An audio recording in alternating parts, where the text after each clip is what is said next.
Coach, babalik pa talaga yung ex ko? May feelings or mahal pa rin po ba ako ng ex ko? To be honest mga utol, itong video today ay napakalaki po na maitutulong kung halimbawang kayo nga po ay naghahanap ng kasagutan sa mga tanong na ito. Most likely at lagi ko naman pong pinapatunayan at sinasabi na ang ex mo babalik pa rin yan, especially kung kayo po ay legit na nagkaroon ng connection or realization. Kung hindi siya bumabalik ngayon mga utol ay sa mga ilang kadahilanan. Number 1, nasa method acting siya. Alam naman po natin na talagang papakita niya sa inyo, ipaparamdam niya sa inyo na siya po ay hindi naaapektuhan. Yung opposite na alam naman po natin na inaasahan natin ay ikabibigla mo ang kanyang magiging aksyon kasi dito ay ipaparamdam niya na wala siyang pakialam. Second, non-approval period or stage. Ito yung mga panahon mga kapatid na kung saan iiral yung ego ng ex mo. Patutunayan niya, ipaparamdam niya sa'yo, paninindigan niya na he or she made the right decision. Kailangan niya kasing maramdaman at maipakita sa madla na kayo nga po ay maling tao.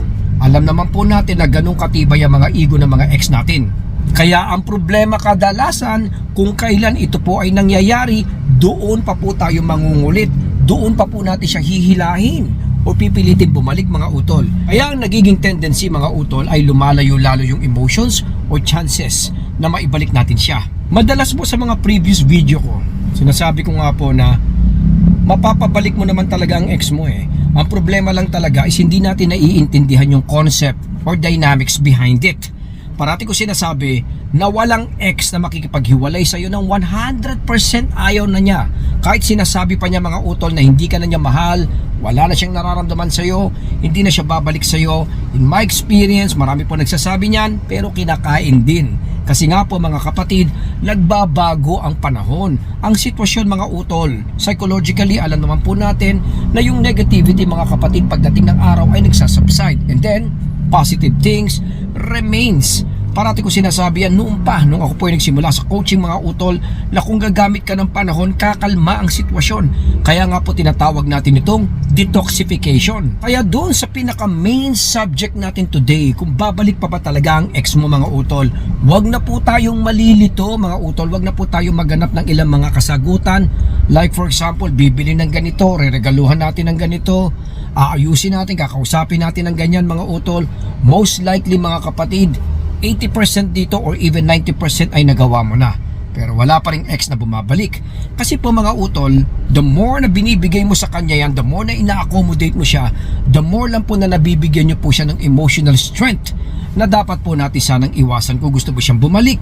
Dahil mabibigla tayo dito wala doon halos ang kasagutan para bumalik ang ex mo. Coach, alam ko pagka mahal ka, babalik pa rin eh. Madalas sinasabi ko sa mga coaching session ko na, bakit ang dami kong kilala or ang dami kong hinahandle na they both love each other very well na magkahiwalay. Coach, baka naman pagka na-miss niya ako. Probably ngayong mga oras na to mga utol ay nami-miss ka na niya. Sigurado yun. Pero wala siya, di ba po? Kasi po, ang ex po natin ay babalik hindi lang po sa pamamagitan ng love, care, pagka-miss, or yung kung anong klaseng feelings or special treatment mga utol. Or special kind of feelings. Alam natin na ang ex mo ay babalik only sa pamamagitan ng solid na fear of losing mga kapatid. Sa coaching session ko, ito po ay malupit at talagang tinuturo ko, itemize yan mga kapatid full details na itinuturo ko yan sa aking mga one-on-one coaching. Kasi nga po ang aking pong palagay at ang aking pong solusyon na ginagamit madalas ay fear of losing. Pag ito po ay na-establish natin ng tama, strategically mga kapatid, 90% babalik ang ex mo. Proven and tested na po yan mga utol over the years. Kasi basically ganito di ba po, pag ang isang tao dyan ay mahal mo, matitiis natin siya. Mali po yung sinasabi natin na pag hindi, mali po yung paniniwala po natin mga utol na pagka mahal mo hindi mo matitiis Ako po as a coach mga utol, napatunayan ko na po yan even sa mga clients ko na hinahandle ko. Kung halimbawa naman na namimiss mo siya, kaya pa rin napapaginipan mo siya, naaalala mo siya, most likely mga utol, most like, yun yung makulit ayan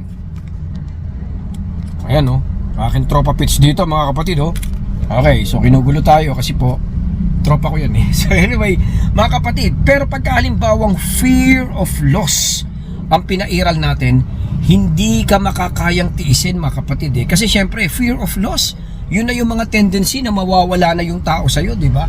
Yun na yung mga sinasabing threat na hindi mo na siya makikita bukas, sa isang linggo, sa isang buwan. Kaya kumbaga dito mo makikita talaga yung solid solusyon kung gusto mo talagang hilahin papunta o sabihin na nga po natin magpahabol sa taong mahal natin mga utol. Hindi love Kasi parati ko sinasabi na yung love, siguro kung matagal-tagal na kayo, malamang na nagawa na po natin yun in many occasions. In fact, siguro napatunayan mo na yun over the past few years. Pero yung fear of loss mga utol, kahit napatunayan mo siya, kahit nagawa mo na, kahit masama yung loob, mabuti o anuman mga utol, pagka naramdaman mo yung takot, maalma ka mababother ka mga kapatid kasi mawawala na siya sa'yo, di ba?